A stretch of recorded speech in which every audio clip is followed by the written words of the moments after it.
Assalamualaikum warahmatullahi wabarakatuh. Perkenalkan, saya Ajeng Iranda dari kelas 3A Pendidikan Bahasa dan Sastra Indonesia. Di sini saya akan membacakan berita. Yang pertama, berita politik, yang kedua, berita ekonomi, dan yang ketiga, berita wisata.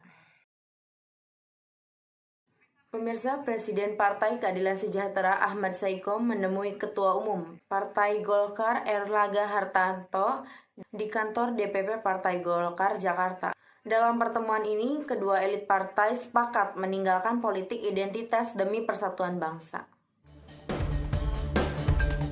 Situasi yang terjadi di dalam negeri menjadi bahasan utama pertemuan elit PKS dan Partai Golkar di kantor DPP Partai Golkar Jakarta.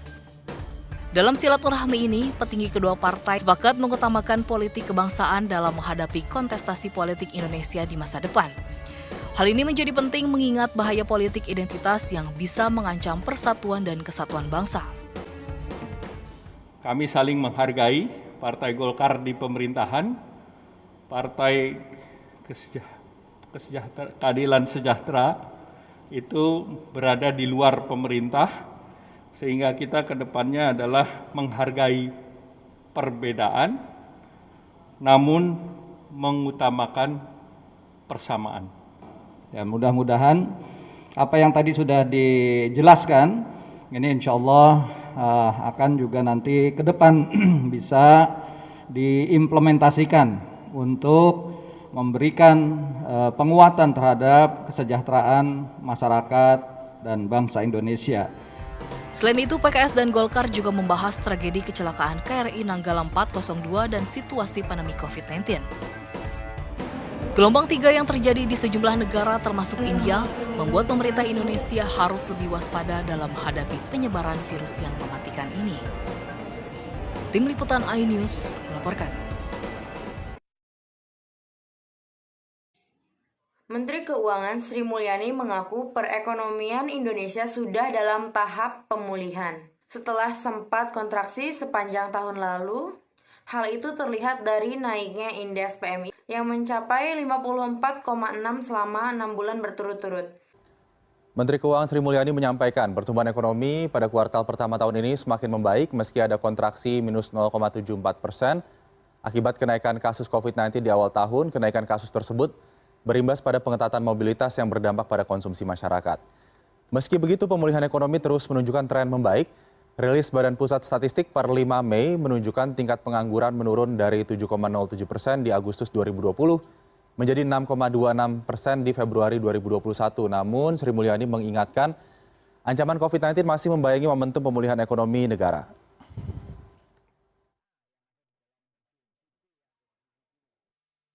Dampak pemburukan ekonomi akan jauh lebih besar apabila pemerintah tidak melakukan langkah-langkah counter-cyclical melalui kebijakan yang juga bersifat luar biasa.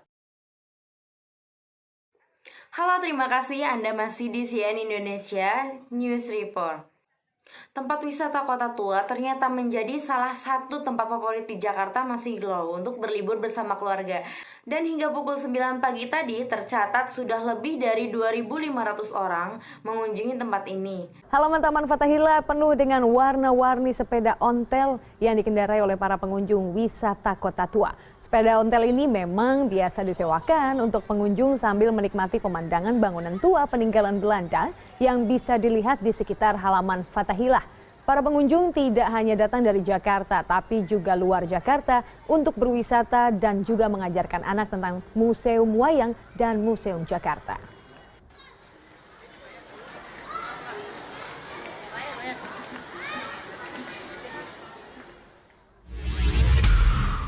Dan sudah ada koresponden CNN Indonesia nih, Lady Malino di Kota Tua. Lady, selamat siang. Sudah keliling sepedaan kemana saja?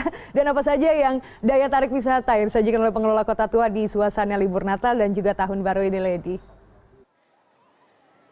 Ya Hanum, tentunya di siang hari ini saya sudah mengitari sekitar halaman Fathahillah. Tentunya Anda juga harus ikut ke sini karena kalau kita lihat kenapa wisata Kota Tua ini selalu penuh di saat libur, karena kalau saya lihat ya dari pengamatan saya karena menawarkan paket IRI. IRI kalau saya singkat I yaitu Instagramable, dan juga R itu rekreasi dengan harga yang murah, dan I satu lagi yaitu ikut tahu sejarah. Kenapa tahu sejarah? Karena kalau kita lihat di belakang saya, jika Anda mengitari halaman Fathahillah ataupun halaman Kota Tua ini, Anda paling tidak mendapatkan 4 spot, dan juga Anda bisa mengunjungi ada setidaknya 3 museum yang ada di daerah sini. Salah satunya itu di belakang saya, ini adalah Museum Sejarah Jakarta yang banyak menyimpan sejarah Ibu Kota Jakarta. Anda bisa masuk ke sini dengan harga yang sangat murah, yaitu Rp5.000 saja per orang, dan anak-anak yaitu sekitar Rp3.000 dan juga Rp4.000.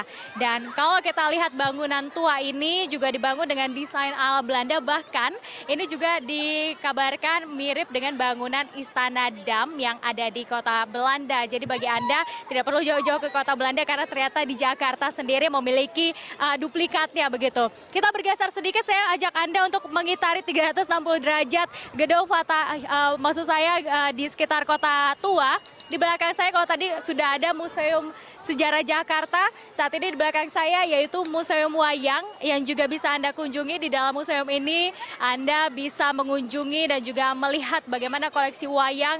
Ada lebih dari 400 wayang dari berbagai daerah yang ada di Indonesia maupun mancanegara yang dipamerkan, dan juga Anda bisa ikut masuk dengan harga yang sangat ekonomis. Jika Anda sudah lumayan capek begitu berkeliling di kawasan Kota Tua, bisa beristirahat ke kafe dengan nuansa tetap nuansa tempo dulu begitu, dan juga ala Belanda di kawasan ini, yang juga sangat instagramable bagi Anda bersama keluarga untuk mengambil gambar.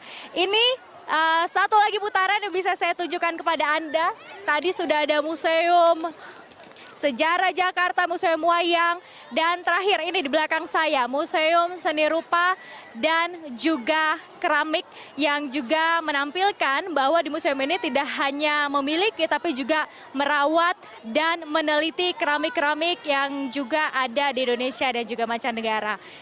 Tidak hanya itu, kita lihat juga banyak para pengunjung mengendarai sepeda ontel yang mereka sewa hanya dengan harga Rp20.000 saja per 30 menit, dan ini bisa ganti-gantian dengan teman-teman Anda. Jadi sangat seru sekali, itu tadi mengapa saya bilang sangat irit juga.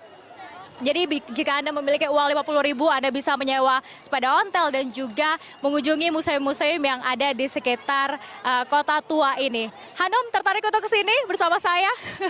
Aduh Lady, paket irinya benar-benar bikin saya iri untuk segera nyusul ya. Lady jangan lupa kalau udah capek langsung pulang dari pagi soalnya. Terima kasih Lady.